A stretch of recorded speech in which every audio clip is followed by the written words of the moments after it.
Hello. Just getting my camera set. Sorry, I'm like racing like crazy. No worries. No worries. Thanks for being flexible with me. Of course. Of course. Wednesday is my crazy day. We have a bunch of streams and we usually just schedule interviews every 30 minutes from like 1 to like 7, just while Hmm. everything's set up. I do them all in one day. So sometimes it just gets really crazy. We're finishing the record today, so we're running late doing that. But I think I'm sitting.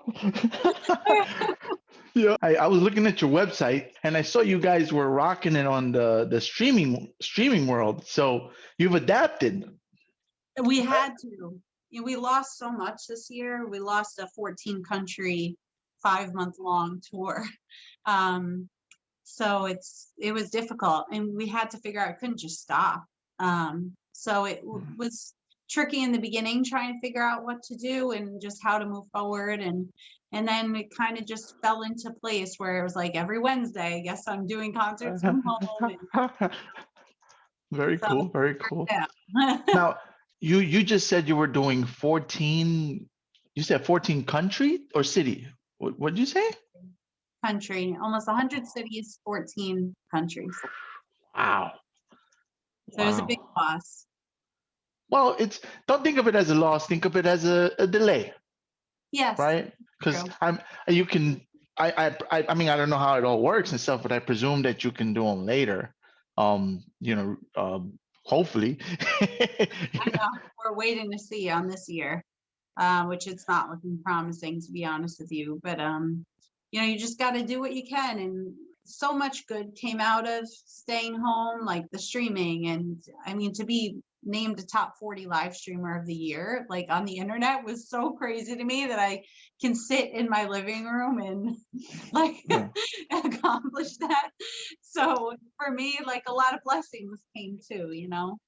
Yeah, and it also gives you an extra way to reach your audience going forward, and you'll still have this method Yeah, it's to true. to Never, do if you want to do more. So I think it's created problems, but it's also created opportunity. I I'm agree. sure Zoom got rich. I know, I know, I know. You It know? just made so much of my life. I forgot how to use it because I hadn't used it in so long. And then every interview was being done on Zoom. So I had to like re-download it and figure out how to use it again. But you're right, a lot of really cool stuff has come out of this time. So try I, to I focus re- positive. yeah. I mean, what else can we do? I haven't even introduced you yet. We Okay. just think, hey, I haven't seen you for a while. How are you? We just start talking. You know. So I always it always ends up that somewhere later is where I introduce folks. The city of New York, Boricua from the Bronx. Do you know how I came across you? How I I came feel across like you? I do. What you were doing, wasn't it a radio show years ago? Alicia Stern was Yes. doing was doing was doing playing songs, and I heard your song, This Much Fun, right? And I was like, what the hell is that? It's countryish, but it's not countryish. And I just completely fell in love with it. Still on my iPod. That's how I first came across your music. Yeah, through that So show. cool. I remember that. So, I am speaking with Jessica Lynn. Tell us about yourself. So I'm a uh, country crossover singer-songwriter. Even though I'm labeled as country, my music has so much blues and rock and soul and pop in it. And I attribute that to being a New Yorker, an Italian New Yorker. I'm not the traditional country music artist, and I don't make the traditional country music. My career started back in 2014 when a television special that we self-produced went nationwide on public television on PBS. And ever since then, we've been touring around the world. I've gotten to play with some incredible people like Loretta Lynn, Richard Marx, ZZ Top, Brad Paisley. And it's really been a whirlwind. Since then, I've done 3 full-length television specials for PBS that have also been picked up by Amazon Prime Video, and it's really just been an incredible, exciting journey. How did you get into country music coming from New York? I'm from New York, and there was a time in my life where I said I like everything but country. Now, that has since changed. I mean, liking country music is one thing, but to say I'm from New York and I'm gonna go and be a country music artist. I'm a big believer that life kind of guides you where you're supposed to go without conscious decisions a lot of the time. And I was always playing rock and roll music. I grew up since I was 13 years old playing in a rock and roll band. We were playing all over Manhattan when I was a little kid. Oh, Right. We were very No Doubt like. But I huh. always loved country music because my dad loved it. So we always had it on in the house. Like I remember going for long car rides and having George Strait on or Glenn Campbell or Phil Vassar. And I just really connected with it, especially as a songwriter, the way country music told a story. And country music kind of picked me when Oh, I was about 19 and I was in college. I met who's now my husband. hmm. And out of nowhere, I just something about meeting him and the way I felt made me write an album's worth of country music, which wound up Wow. becoming the first television special. And that's honestly how, I mean, my heart just It started was coming out country. And um, organic. just, yeah, it just felt right. There was never a decision like, oh, I'm going to do this, or because trust me, being from New York, I probably never would have picked to do country music just because didn't even have a country radio station. It would have been like the oddest choice ever. But I just always loved it and I always admired it. And when I started doing it naturally, that's when I just knew this is what I'm meant to do. You've done it with some pretty well-known folks. You're probably of all my artist friends, the one who has done the most touring for sure. You guys were in Europe. I remember, I mean, I was following and I wasn't there. How was that? Amazing. We've spent every summer in Europe, or at least half a summer since 2016. So it was very weird this past year not going. Right, But right. they just appreciate live music so much there. It's really amazing to see. How do you get known to the folks over there? And how do they, like how does that happen coming from New York again? And not even New York, just the US. How do they become exposed and how do you gain that traction overseas The in Europe? internet. In 2016, I got a cold email that we thought was spam, actually, that Wow. asked me to come headline a festival in France. And we thought Wow. it again was like a Yeah. spammy Send us kind your of, social. exactly. And then we researched for like, wait a second, this is a legitimate production company. Fast forward, we go to France just on like a whim, for one festival and a bunch of TV and radio the week leading up to it. And out of that, headline 13,000 people or so. And then out of that, there were all buyers there that had seen me. And then that one show turned into 2 months overseas the next summer just from offers that came in. Wow. That's that's amazing. That is amazing. And Isn't just kind of it meant to be, I guess. isn't it crazy that imagine if you would have just ignored it thinking it was spam? I you know, it know? might change my whole life. It did. It Wow. changed my life. We're set to go for three whole months um, this year. So it's amazing looking back, like how excited I was getting off the plane. I remember it so well. I was actually really sick. I had a terrible sinus infection and a really high fever that developed on the plane. Like I didn't get on the plane sick. Oh, I woke wow. up the next morning when we landed. I remember just feeling really not right. I was burning up and I had to do all TV and radio like that and just Oh pretend my I was God. fine. And oh man, I've been used to singing sick for so many. You just gotta go. You can't Well, at cancel. that point, yeah.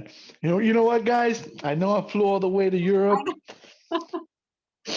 not feeling it. Yeah, you have to. Yeah, no, no. You could get shot and I, still. What's that?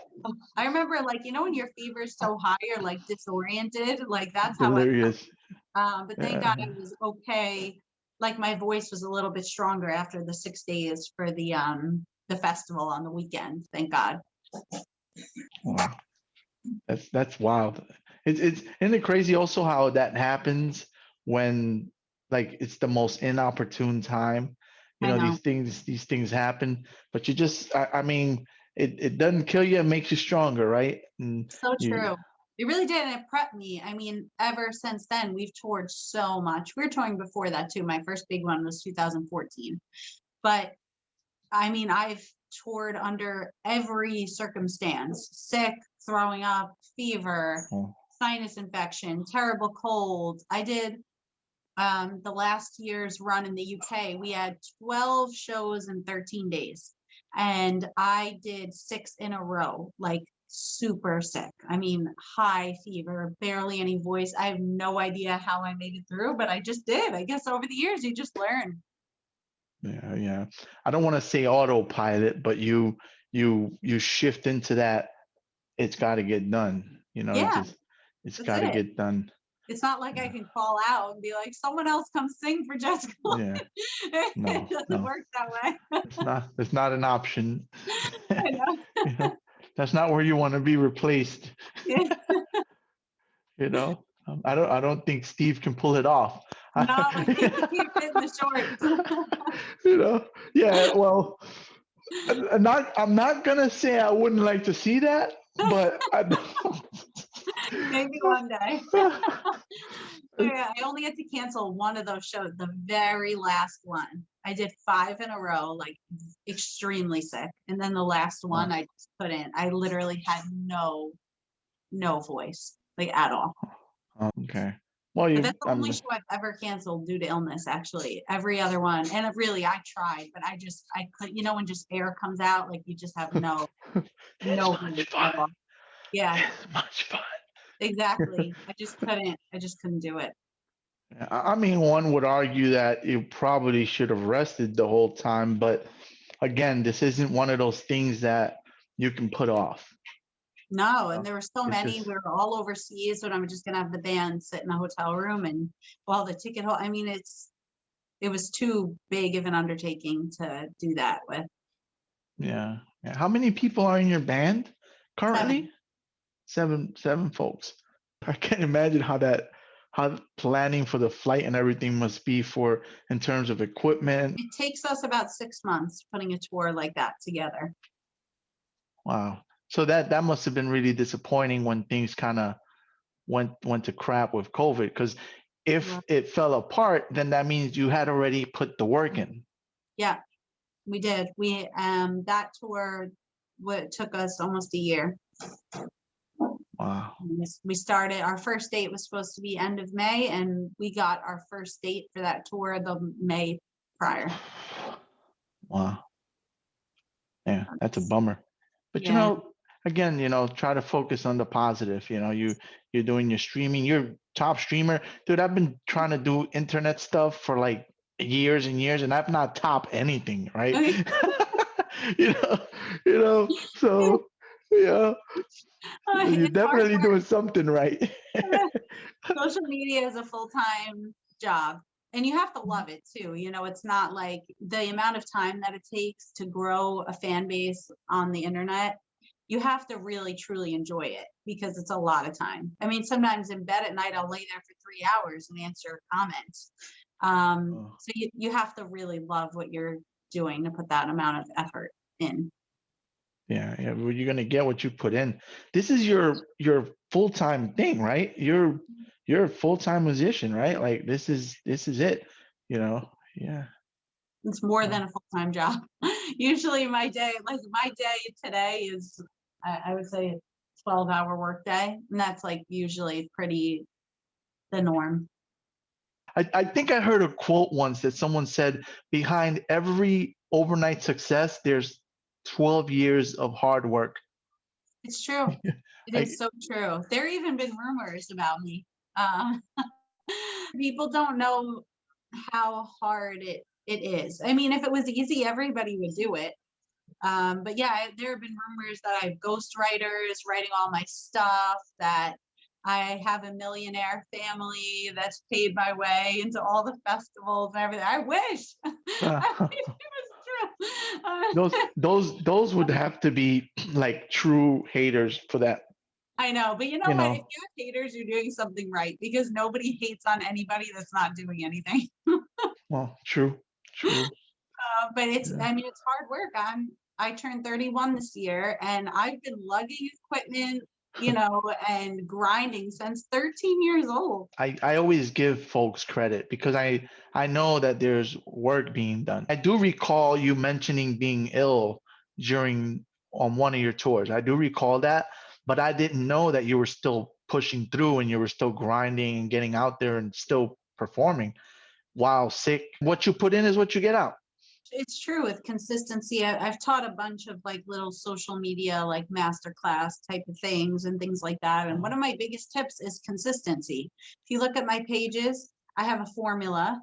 I Mm. know what times I should post. I post the same times every day that I know work for me. You cannot miss a day. If I'm like Right. so busy, sometimes I'll schedule my posts a week out just to make sure that I am consistent and they still get up. Because once you miss, you just start to slip and slip. And it's like working out, unless you do it every day and you really put a lot of effort in, you're not going to see results. Yeah, yep. I can attest to that one. COVID has not been good to me there for sure. Me too. I put on a few pounds too. But you know what? Like for me, life, you also have to enjoy yourself and sometimes take like a little break just to not be so stressed about everything. Like for me, being on the road, there's so much pressure. You're always being photographed and videoed, and you got to be on stage and you got to make sure you fit into your outfits and all this and that. And that I don't have that pressure right now. I'm like, let me just enjoy it. If I want to eat pizza, like I'm gonna eat pizza, like I'm not gonna be able to ever do this again. So sometimes you gotta just enjoy it. Yeah, I one would argue I've enjoyed it. Maybe it's had too much. Hey, there's us. I feel you. You're not alone in that. Trust me. My clothes still fit. That's good. Yeah, mine barely. I put on my work pants and that button is like, like it looks like it's about to pop. I mean, even me, like I'll look at myself sometimes and be like, oh my God, I look so big in that picture. And people are like, what are you talking about? Like I think it's just human nature to be hard on yourself. Yeah, the voices in our head, right? We're the most abusive. It's Yeah, so yeah. true. I had a six pack at one point, and then I was focusing on the little bit of fat in my lower, like in the separation between my back and my butt. You get so focused on something that sometimes you lose sight of the reality. I look back at those pictures now, and I'm like, what I'd give, I I'd know, appreciate it so much right I now. know. I do the same thing. Like, oh, I I, wish I was fat like I was back yeah, then. I would so appreciate the hell out of that fat man in that picture. So you're in the studio today? What am I looking at? What's behind you? This is Yeah, well, home or this is my living room. okay? And we have a home studio. So that's where we've been Oh, recording the record. And we're just about wrapping it up, like literally the tiniest little tweaks. We're at the point now where it's done, but we're living with it. So every day we listen through just for any, because your ears change. When you're so close to something, like I was saying, sometimes maybe I was focusing so much on the mix of the drums on this track that I didn't really hear that maybe the background vocals needed to come down a little bit. So we're listening for about a week straight, just through every day to make sure we're totally happy. And then it's going to go off to get mastered and manufactured. And then we're done. It's like almost a year in the making at this point. So very exciting. and this is you guys, the band. When you say we, is it the band or do you Yeah, you you I guys use just Dan for everything. They've been with me for a very long time. And I think that they're a big part of what makes my sound and my music so special. So for me, I don't use studio musicians. I like to use my band. of course, of course. And you also involve everybody's involved with when you say we're listening to it, going through it, it's you guys as well. Your band kind of listening and just making sure everything's and you're kind of collaborating like, hey, this is too loud or this is too low or They're Is not that? really involved in the mixing part, but definitely in the whole process. Like I keep Oh, them involved in like sending them tracks that are done and things like that. And hey, what do you think about this order? They, even though I'm a solo artist, I mean, they've been with me since 2012. mm, So they are a very big part of what I do, and I value their opinion and their expertise and their talent. And I like to involve them as much as I can. yeah. Plus, you have family in your band, right? Which Exactly. is, you have several family members actually. And I forgot you married one of them too. So, yeah, I was thinking of your parents, but I'm like, wait a minute, there's another one. Yeah, yeah, yeah. That's very cool. Nice thing. Yeah, It's a very rare thing that we have for bands to be together for that long. I mean, it's rare bands stay together for a year, and here we are mhm, since 2012. So it's pretty cool. yeah, yeah. And I mean, you guys you're thriving despite the current climate. So, that's I'm the type of person that fights back.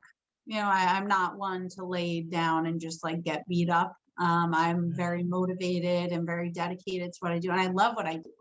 And for me, the thought of just stopping everything was like more hurtful than what I was already feeling. So I just mhm, figured, let's give this a go. We upgraded our cameras, our lights, everything. As soon as we knew, like, we're not going on the road, we need to do something to stay afloat, we moved immediately and started streaming. At one point, I was doing almost 6 live streams a week.